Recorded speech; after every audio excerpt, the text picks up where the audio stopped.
Lo inexplicado.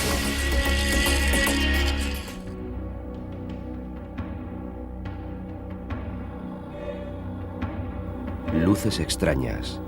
Sensación de vacíos de tiempo. Recuerdos de seres extraterrestres. Los raptos por parte de extraterrestres son uno de los fenómenos más desconcertantes del siglo XX.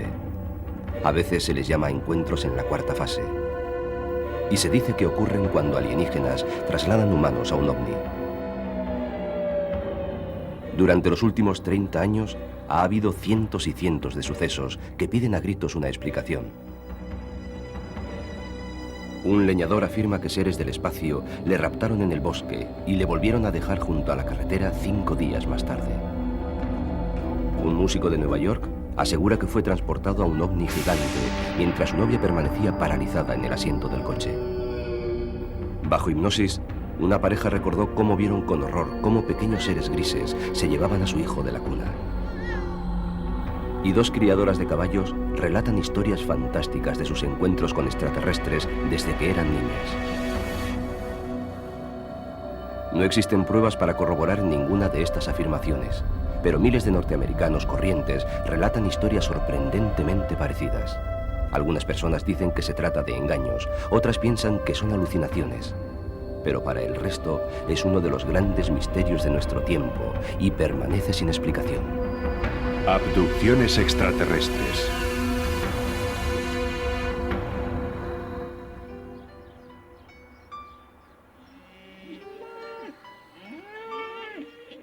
Uno de los casos más famosos y controvertidos ocurrió cerca de Snowflake, Arizona, el 5 de noviembre de 1975, en una época en la que había pocos casos declarados de rapto por extraterrestres.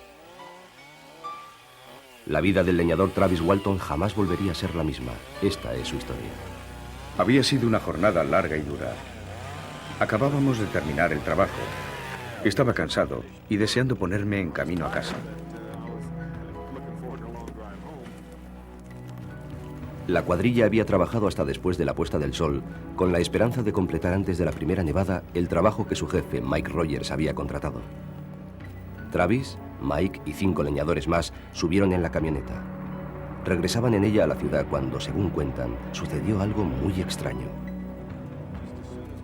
Lo vimos nada más pasar los árboles que estaban entre nosotros y aquella cosa.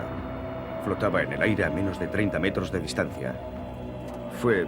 No sé cómo decirlo. Rebasamos los árboles y allí estaba. Ver aquello te dejaba atontado.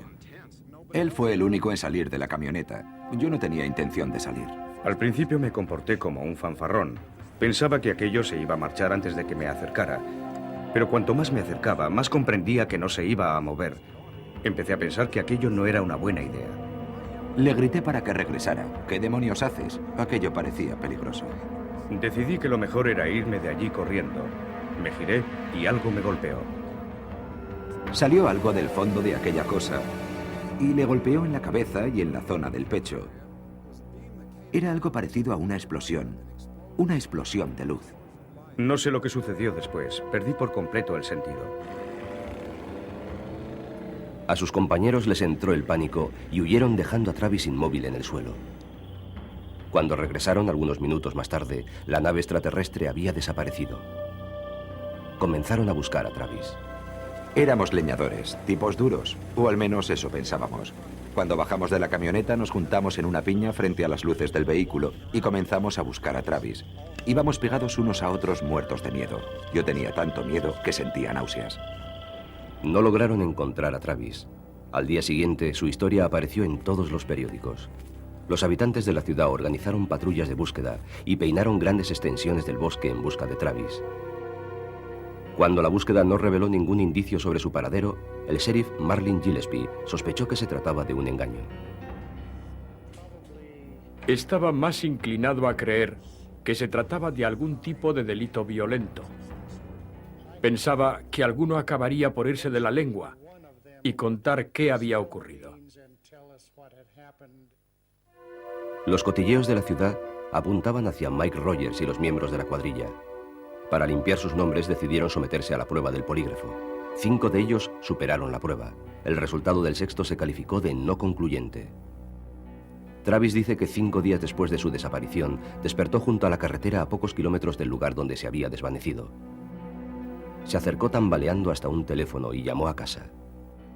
Cuando me enteré de cuánto tiempo había pasado, me quedé tan sorprendido que estuve como en estado catatónico durante un rato. Estos dibujos, realizados por el jefe de la cuadrilla, Mike Rogers, ilustran el relato de Travis sobre lo que ocurrió durante los 5 días que duró su desaparición. Travis recuerda que se despertó en una nave espacial, tumbado sobre la mesa de una sala esterilizada y con un fuerte dolor en la parte superior del cuerpo. Dice que se encontró de pronto mirando de frente a la cara a unas criaturas horribles. Fue la visión más aterradora que he tenido en mi vida.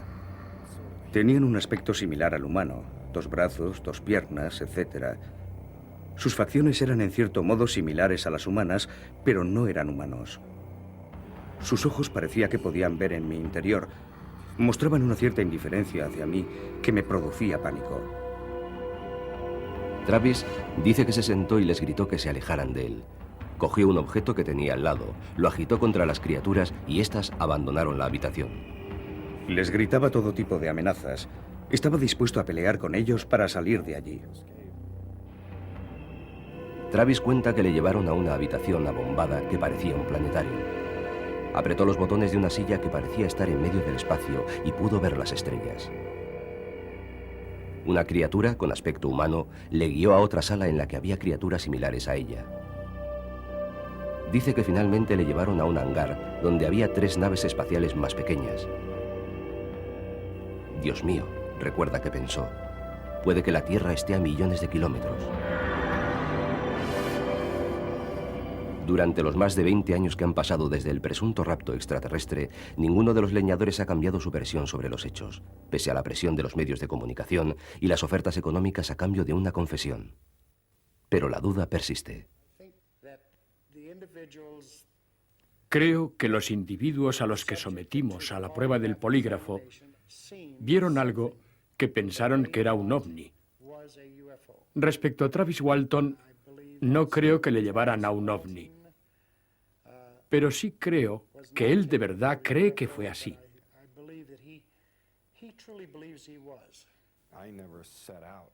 No empecé con esto para conseguir fama ni darme a conocer. Cuando regresé, la noticia se conocía en todo el mundo. El anonimato habría sido imposible.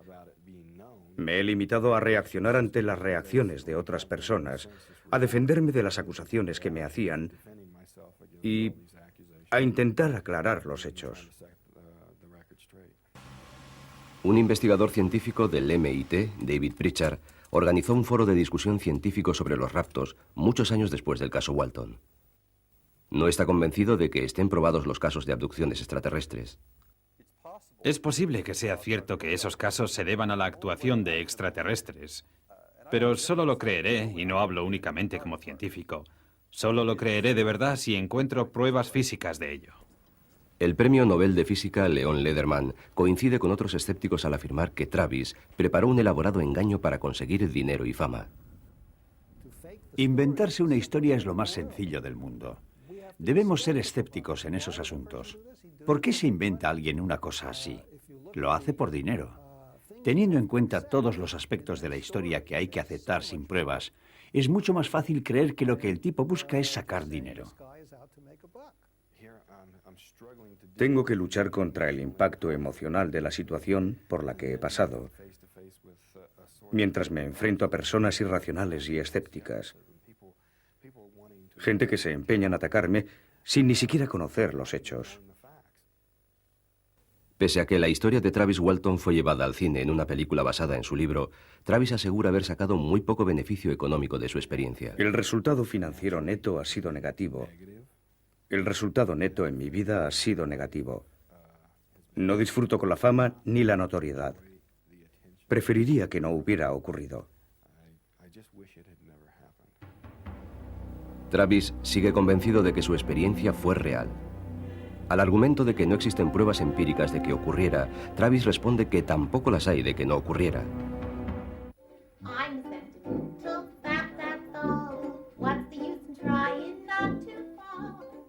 Para los artistas de variedades neoyorquinos Elliot y Debra Novak, los ensayos son parte de la vida diaria, pero les hubiera sido imposible ensayar lo ocurrido aquella larga noche de hace 30 años, cuando, según dicen, fueron raptados por un ovni. Están comenzando a aceptar todas las implicaciones de su historia, unas veces con temor y otras con asombro. Recuerdo que pensaba, si quieren llevarnos, vayámonos con ellos. Guardo una memoria clara de lo ocurrido, porque me sentí decepcionado cuando terminó. No me sentí aliviado cuando acabó. Quería que la experiencia continuara, pero me encontré de vuelta en Nueva York.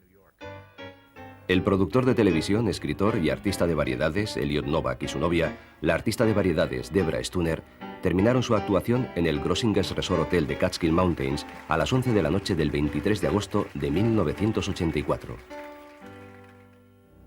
Tardaron pocos minutos en hacer las maletas y ponerse en camino hacia la ciudad de Nueva York. Tomaron la carretera 17 dirección sur. En circunstancias normales, el trayecto dura unas 2 horas. Aquella noche, sin embargo, las cosas no fueron como de costumbre. Elliot miró hacia arriba y vio un grupo de luces parpadeantes. Se las indicó a Debra, que paró el coche junto a la cuneta. Las luces dejaron de parpadear y comenzaron a avanzar hacia ellos. Solo entonces se dieron cuenta de que se trataba de 3 luces situadas en los extremos de un oscuro y enorme objeto metálico de forma triangular. Elliot realizó estos dibujos para explicar lo que habían visto. Era tan grande que tapaba todo el cielo, miraras en la dirección que miraras. Llenaba por completo todo mi campo visual. Era del tamaño de un campo de fútbol. Es la mejor forma que encuentro de describirlo. El objeto se desplazó sin hacer el menor ruido hasta situarse sobre el coche. Se detuvo encima de ellos y les bañó con una luz blanco-azulada. Vi un gran resplandor. Luego ya no recuerdo nada más. Recuerdo que sentía como si tuviera mariposas en el estómago, como si fuera en un aeroplano pequeño que sube y baja. Lo siguiente que recuerdan es que el objeto había desaparecido. La puerta del copiloto estaba abierta y Elliot tenía las piernas fuera. Pero había algo mucho más desconcertante. Me puse en pie y me subí los pantalones. No tenía ni idea de por qué tenía los pantalones bajados, ni por qué tenía las piernas fuera del coche.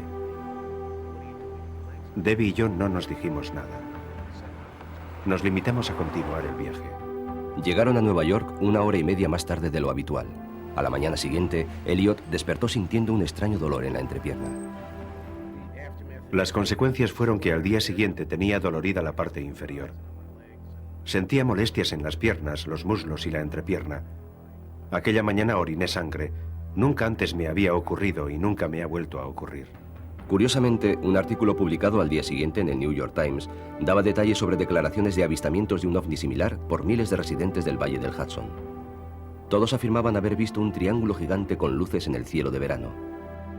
El profesor de ciencias y escritor, Philip Imbroño, dice que él también vio la nave espacial triangular.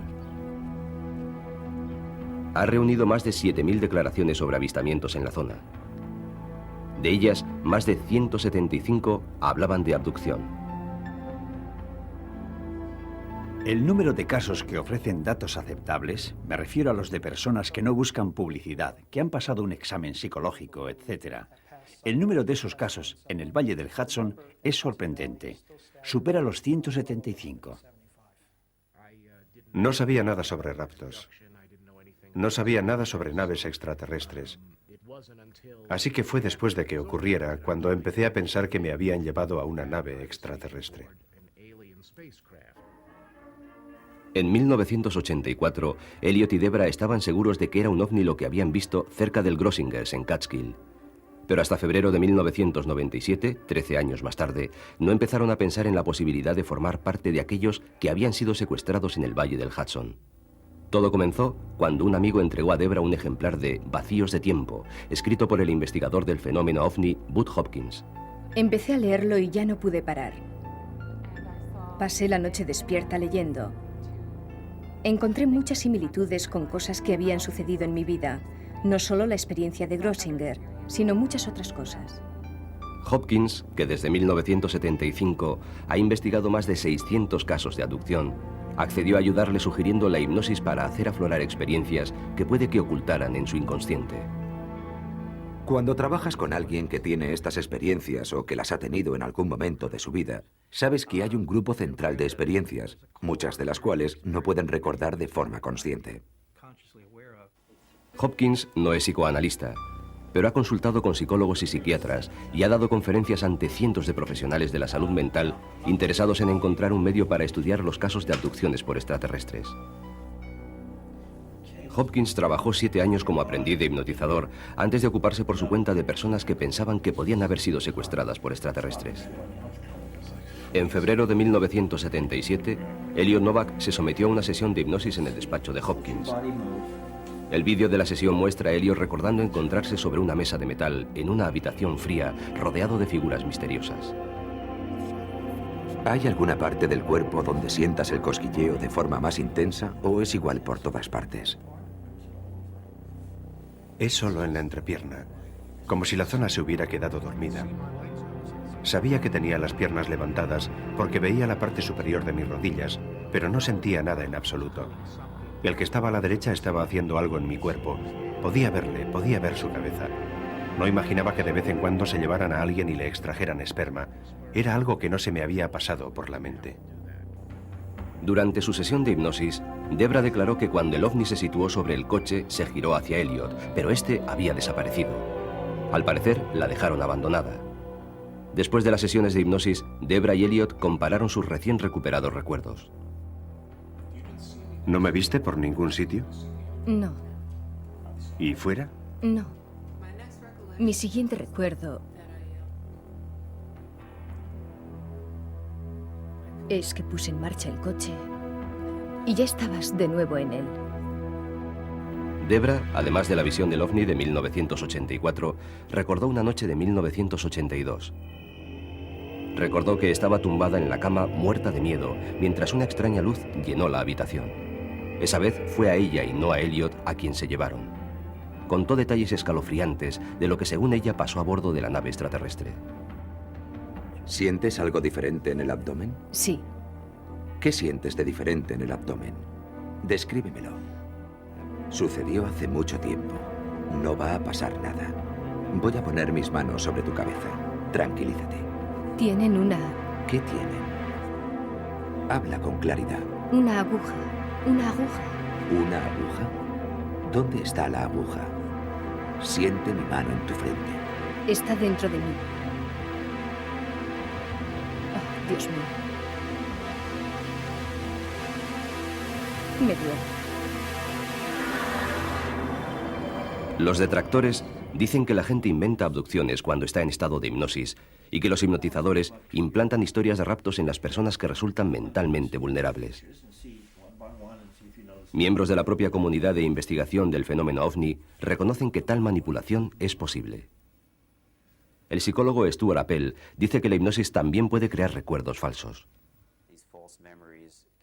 Estos recuerdos falsos pueden resultar completamente convincentes para el individuo que ha sido hipnotizado.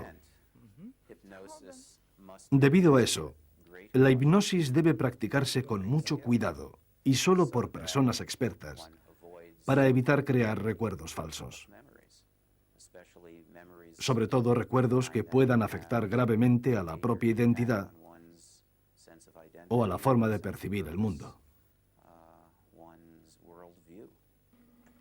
David Jacobs, investigador del fenómeno de los secuestros, está de acuerdo. Ha dirigido cientos de sesiones de hipnosis y opina que quienes investigan los secuestros deberían desarrollar un sistema científico estándar.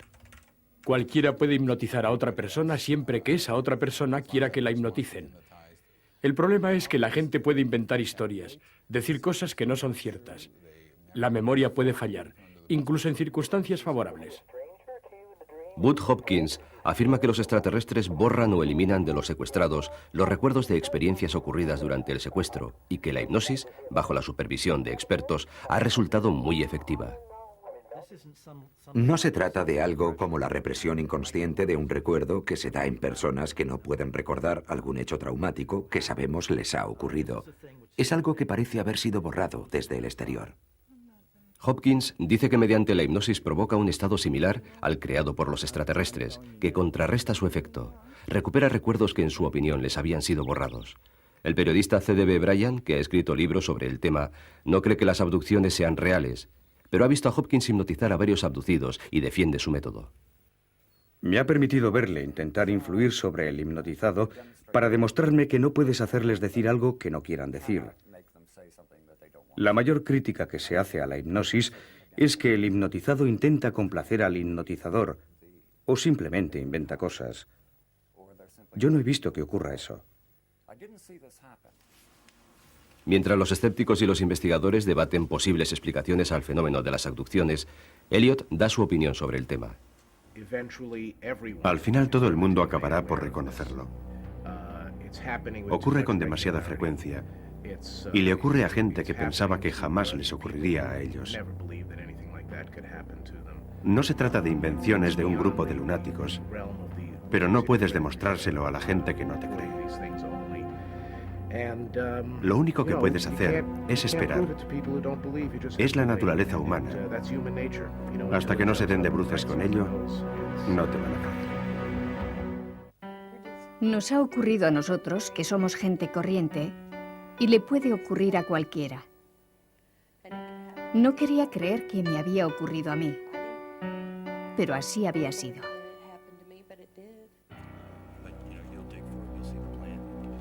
Joyce Arens y su familia piensan que lo que les ocurrió no fue un incidente aislado.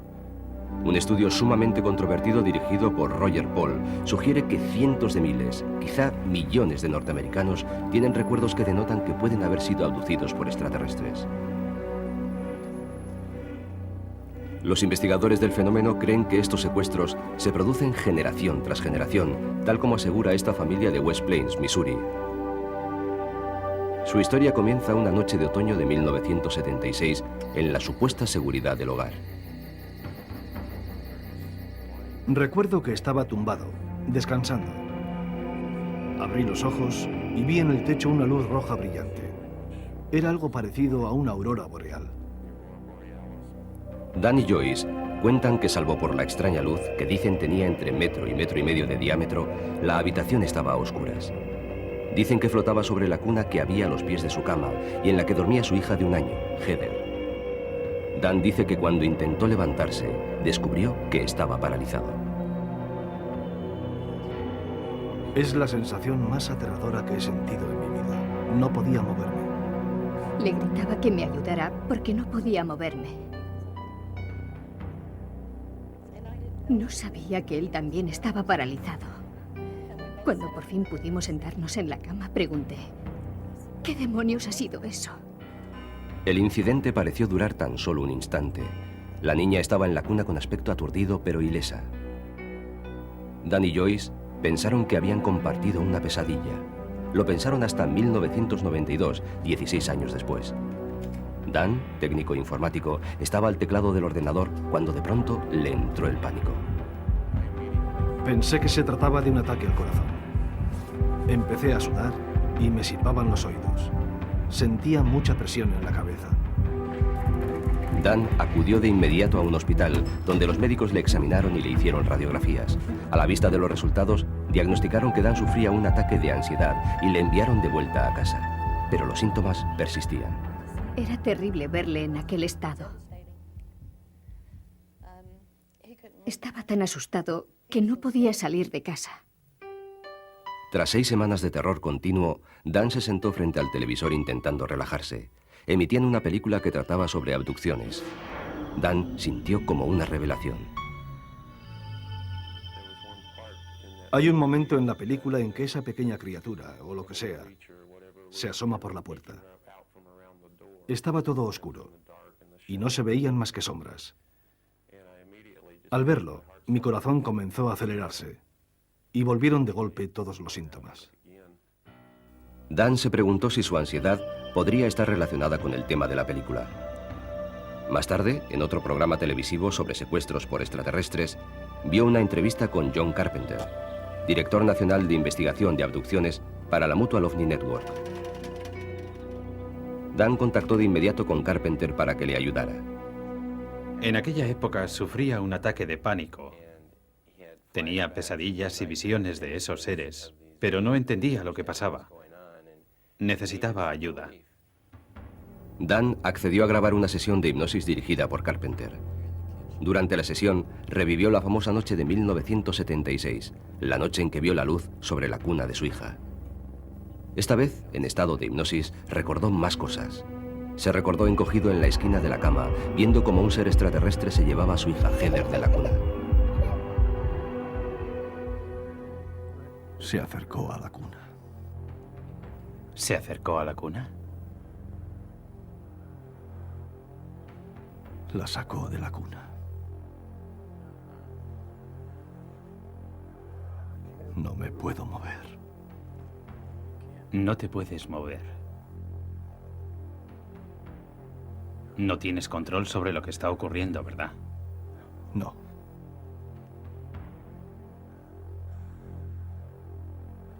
¿Qué ves ahora?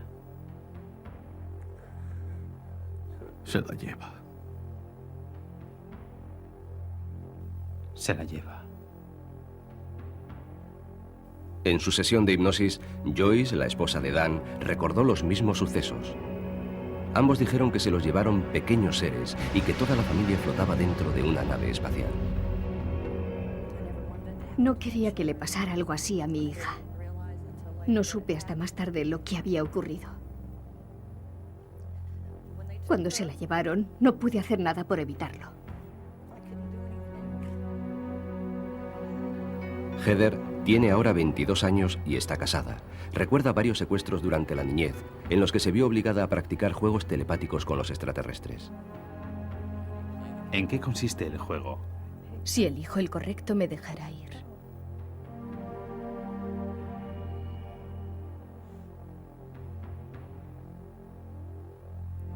¿Cómo te sientes? Quiero irme a casa. ¿Y qué te dice él sobre eso? Que si elijo el correcto, podré irme.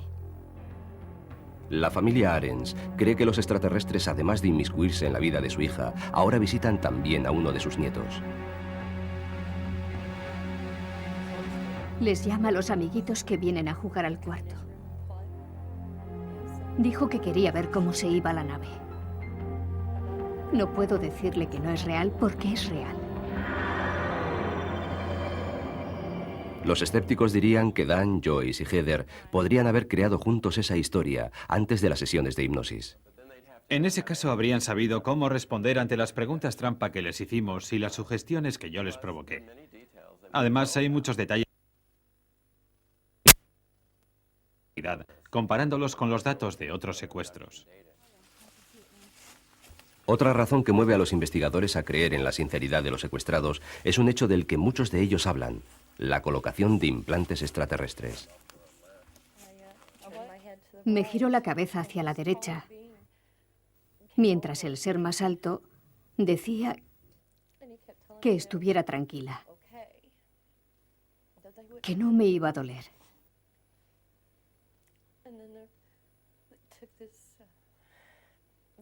Cogió una aguja muy larga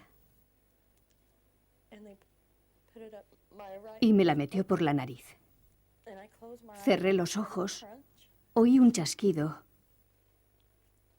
y sentí una gran sensación de calma. Se ha recuperado alguno de estos supuestos implantes. El científico del MIT, David Pritchard, ha examinado la composición de uno de esos denominados implantes en el laboratorio y asegura que no hay ninguna prueba física de actividad extraterrestre. Si no encontramos pruebas físicas, y no las hemos encontrado, habrá que incluir esto en la misma categoría que las hadas, los elfos e historias que relata gente que ha estado al borde de la muerte. Si no, volveremos a los días en que los hombres medicina dirigían la sociedad. Con la ayuda de la hipnosis, Dan logró superar la ansiedad y volver al trabajo. Lo que antes le parecía de fuera de este mundo forma ahora parte de su vida diaria. Si es como una enfermedad que se produce en la mente de la gente, ¿por qué no hay médicos, o quien sea, intentando buscar un remedio?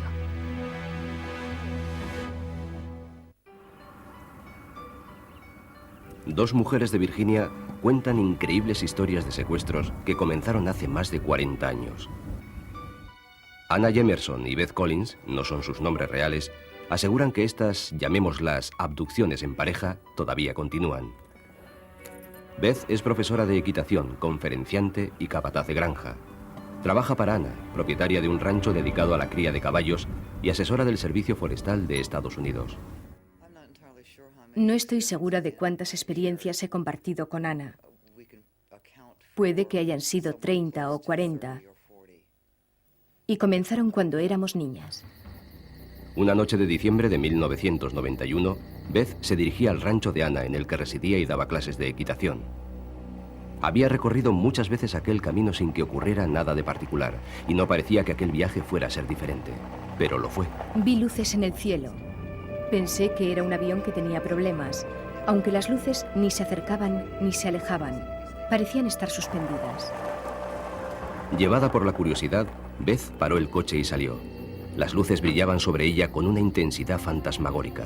Beth logró entrever lo que parecía el fuselaje de un avión o helicóptero. Lo que le sorprendió fue que no había ningún sonido, solo silencio. Eran unas luces muy extrañas. Y no podía entender por qué me resultaban familiares. Deseaba salir de allí corriendo, pero estaba como paralizada. Tenía que verlas. En un abrir y cerrar de ojos, me vi rodeada por una claridad que parecía desprenderse de las luces del cielo, que en ese momento estaban ya muy cerca de mí. No tardaron más que un instante en desaparecer. Cuando Beth volvió a ponerse en camino, había pasado una hora. Notó que los lóbulos de las orejas estaban inflamados y sangrando, y que tenía los pendientes al revés. Beth dice que supuso que había sufrido una crisis nerviosa. Desesperada, buscó ayuda en su amiga y patrona Anna Jamerson. Mi primera reacción fue pensar que estaba trabajando demasiado. Pensé que si se tomaba unas vacaciones se iba a recuperar y todo volvería a la normalidad. Pero las cosas no volvieron a la normalidad. Una noche que regresaba a casa tras una cita de negocios, volvieron a repetirse las luces y la pérdida de noción del tiempo. Tras la segunda vez comprendí que pasaba algo, que no era sencillamente que se estuviera volviendo loca, que había algo más, porque las dos veces había visto luces en el cielo. Por aquella época, Anna no sabía mucho sobre ovnis. Beth y ella habían visto una vez luces extrañas sobre el granero, pero no pensaron mucho en ello. Ahora empezaba a preocuparse. Sabía que era algo que nos superaba a las dos. Lo único que se me ocurrió hacer fue buscar ovni en la guía de teléfonos, y eso fue lo que hice. Fue ella, una mujer equilibrada y escéptica, la que encontró la Fundación para la Investigación de los OVNIs, aquí, en la ciudad de Washington. Anna habló finalmente con uno de los líderes de la organización, Richard Hall.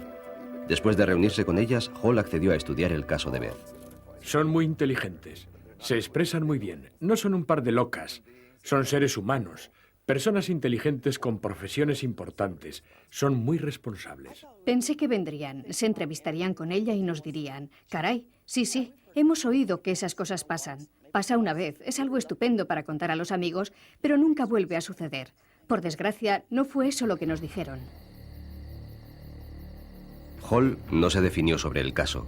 Pese a lo que él opinaba, no excluyó ninguna de las razones que podían estar detrás de los sucesos.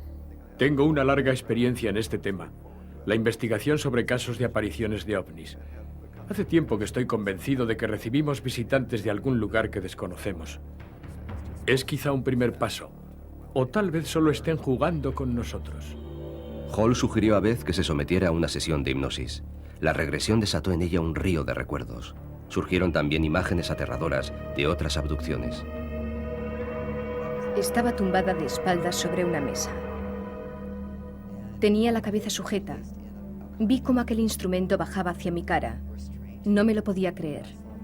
Estaba aterrorizada. Cuando me di cuenta de que pretendían sacarme el globo ocular con aquella especie de tridente, no podía creer lo que estaba ocurriendo. Beth asegura que pudo sentir cómo le sacaban el globo ocular de la cuenca y que resultó sumamente doloroso.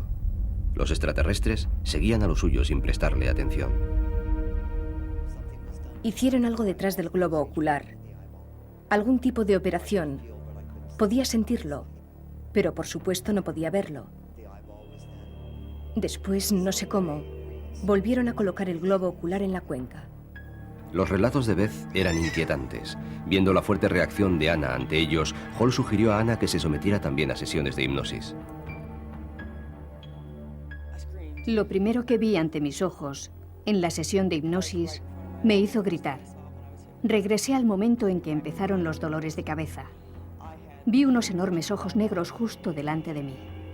Las escenas retrospectivas perturbadoras, los sueños y recuerdos parciales, muchos de ellos referidos a inquietantes actos médicos, son algo típico en aquellos que creen haber sido abducidos.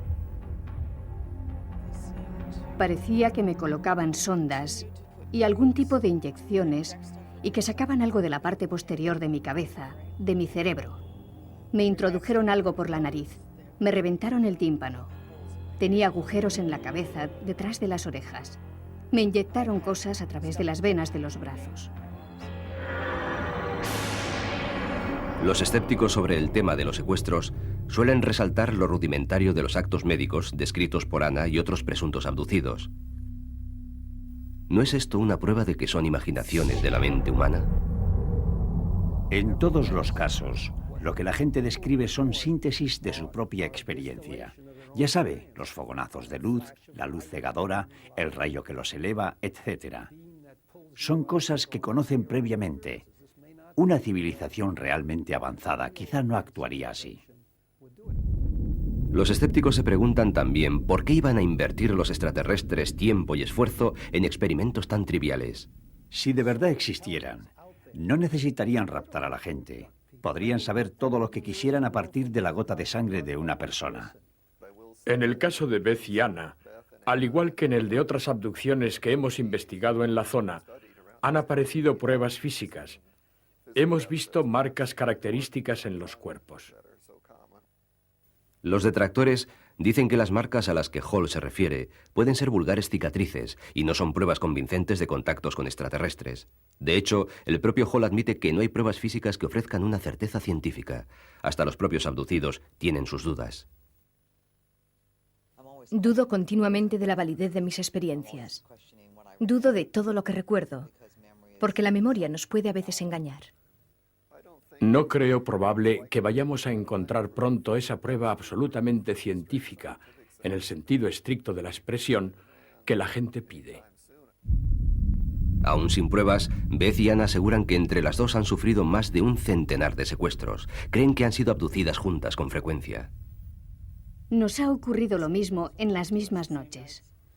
Cuando nos secuestraban, pasábamos juntas por el mismo programa, pero ha habido veces en que me han secuestrado a mí y a ella no, y viceversa.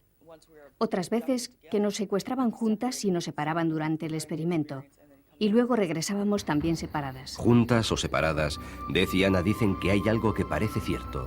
Los raptos continúan. La gente que dice haber sido abducida recuerda muchos actos médicos similares. Según Beth Collins y Anna Jamerson, los experimentos incluían embarazos inducidos por los extraterrestres. El sistema para lograr el embarazo era la inseminación, una especie de inseminación. No había contacto sexual. La acción era algo muy parecido a la inseminación. Beth dice que los resultados de la inseminación no tardaban en producirse. Poco después de que me secuestraran, comenzaba a tener mareos por las mañanas. Según Beth, la volvían a abducir y le extraían algo. A partir de ese momento desaparecían los síntomas. Te trataban como si fueras una simple incubadora. Era como si te violaran una y otra vez. Nunca ha habido informes médicos de embarazos anormales en abducidas. Sin embargo, Anna y Beth dicen incluso que han visto con sus ojos ejemplares de estos híbridos humano-extraterrestres. Cuando esa criatura, por así decirlo, nace, te la entregan y te dicen, es tu hijo. Tenía un aspecto mitad humano, mitad uno de ellos. No sentía que fuera mío. No me sentía identificada con aquello. Recuerdo que me presentaban criaturas que decían que eran mías y querían que las tuviera en mis brazos. Yo me negaba y las dejaba caer. Tanto los escépticos como los creyentes se preguntan por qué querrían los extraterrestres manipular de forma tan agresiva las vidas de Beth y Anna. Anna dice que ha tenido visiones de la destrucción de la Tierra por terremotos, huracanes e incendios.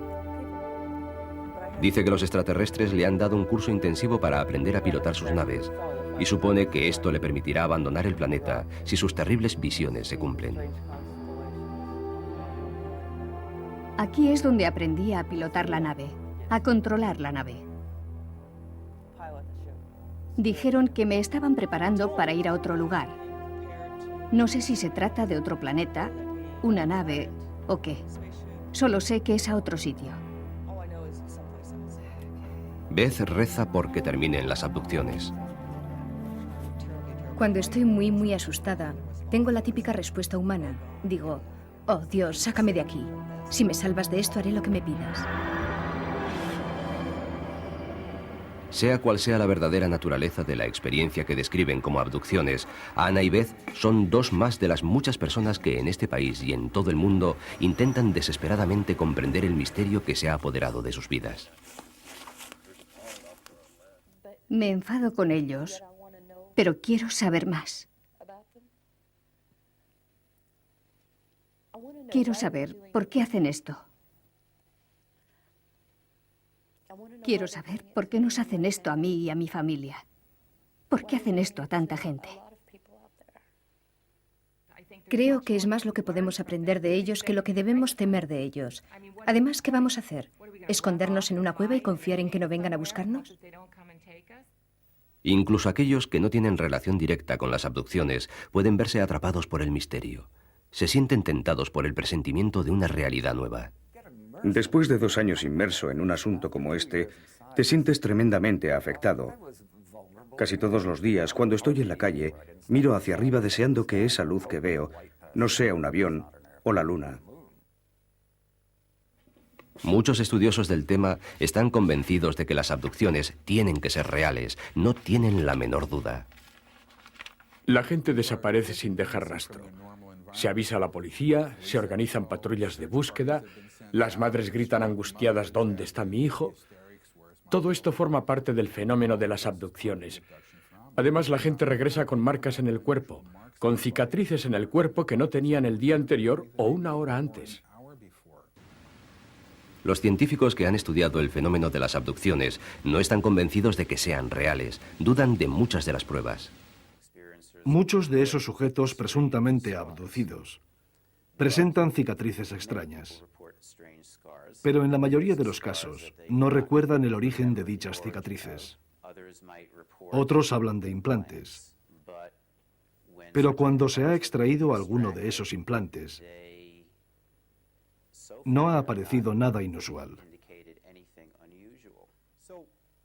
Considerando la falta de pruebas, aquellos que afirman que los extraterrestres son reales y que hay muchas pruebas físicas de ello, no quieren enfrentarse a los hechos. Se comportan de forma muy irresponsable.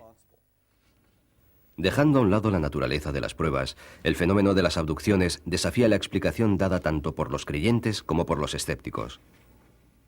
Por ejemplo, pruebas psicológicas y médicas han demostrado que las personas que dicen haber sido abducidas no son más propensas a las fantasías ni más sugestionables que el resto de las personas. Tampoco padecen más trastornos del sueño ni más problemas de personalidad múltiple. Así que no hay más remedio que regresar al punto del que partimos, los propios abducidos. Hay miles y miles de personas de todo el mundo que afirman haber sido abducidas por extraterrestres. Todas ellas son plenamente conscientes de que hacer una afirmación así es una locura. Todos los humanos que son abducidos por extraterrestres sufren un trauma grave. Mi opinión acerca de los abducidos era, si se me permite la expresión, que estaban locos como cabras. Ahora siento mucha más compasión y respeto por lo que están pasando. No creo que estén locos como cabras.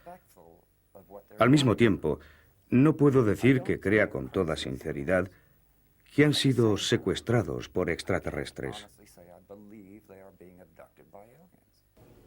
El físico Lederman no opina así.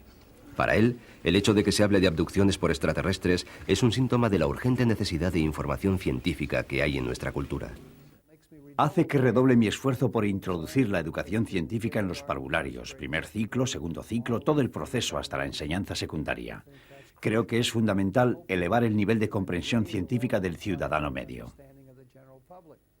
Sé lo que he visto.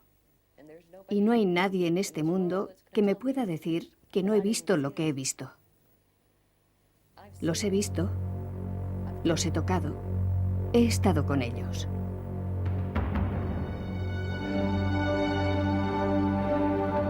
Existe gente que cree haber sido llevada a una realidad que no es la nuestra.